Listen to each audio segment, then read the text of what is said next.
ఈరోజు మనం గుర్తు చేసుకుంటున్నాం ఒక విశ్వాస జీవితాన్ని. ప్రవీణ్ పగడాల గారి జ్ఞాపకార్థ దినం. జీవితం చిన్నదే కావచ్చు, కానీ దేవుని కోసం జీవించిన జీవితం ఎప్పటికీ గొప్పదే.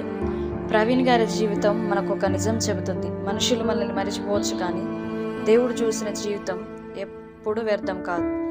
ఆయన మాట్లాడిన ప్రతి మాట, ఆయన చేసిన ప్రతి సేవ ఎంతమందిని దేవుని వైపు తీసుకెళ్ళిందో మనందరికీ తెలుసు.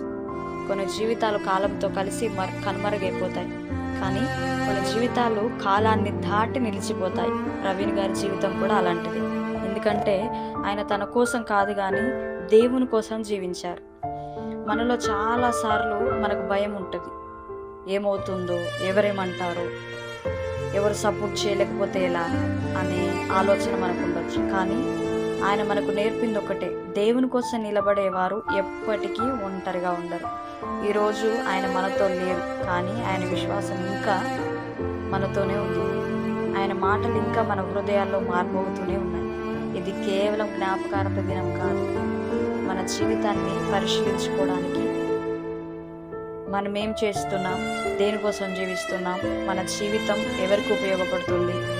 ఒకరోజు మనం కూడా ఈ లోకాన్ని విడిచిపోయేవారమే, కానీ మనం ఏం వదిలేసి వెళ్తాం ఈ లోకానికి? మన పేరు మాత్రమేనా? ప్రవీణ్ గారి జీవితం మనకేం చెప్తుంది? నిజమైన విజయం మనం సంపాదించిన దాంట్లో కాదు, కానీ మన ద్వారా దేవుడు చేసిన దాంట్లో ఉంటుంది. అందుకే ఈరోజు మనం ఒక మంచి నిర్ణయం తీసుకుందాం. ఇంకా ఆలస్యం చేయకుండా, ఇంకా వెనక్కి చూడకుండా దేవుని కోసం జీవిద్దాం. మన మాటల్లో, మన పనుల్లో, మన ప్రవర్తనలో, మన ఆలోచనల్లో దేవుడు కనిపించే విధంగా. ఒక నిజమైన విశ్వాస జీవితం చావుతో ముగియదు. అది ఒక స్ఫూర్తిగా మారుతుంది. మరెంతో మందిని లేపుతుంది దేవుని కొరకు. మరెంతో మందిని దేవునికి దగ్గరగా తీసుకెళ్తుంది. మనుషులు వెళ్ళిపోవచ్చు, కానీ దేవుని కోసం జీవించిన వారి ప్రభావం ఎప్పటికీ నిలిచిపోతుంది. ప్రవీణ్ గారి జీవితం మనకు ఒక గొప్ప సందేశం. దేవుని కోసం నిలబడేవారు ఎప్పటికీ ఓడిపోరు. ఆయన స్వరం నిశ్శబ్దమైన, ఆయన విశ్వాసం ఇంకా ఉన్నది.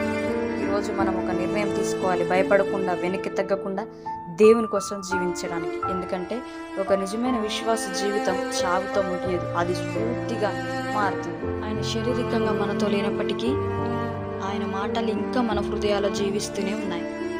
దేవుని కోసం జీవించిన జీవితం ఎప్పటికీ వ్యర్థం కాదు. ఆయన విశ్వాసం, ఆయన ధైర్యం, ఆయన సేవ మనకు నిత్యమైన స్ఫూర్తి. ఈరోజు ఆయనను గుర్తు చేసుకుంటూ మనం కూడా దేవునికి మరింత దగ్గర కావాలని ఒక మంచి నిర్ణయాన్ని తీసుకుందాం.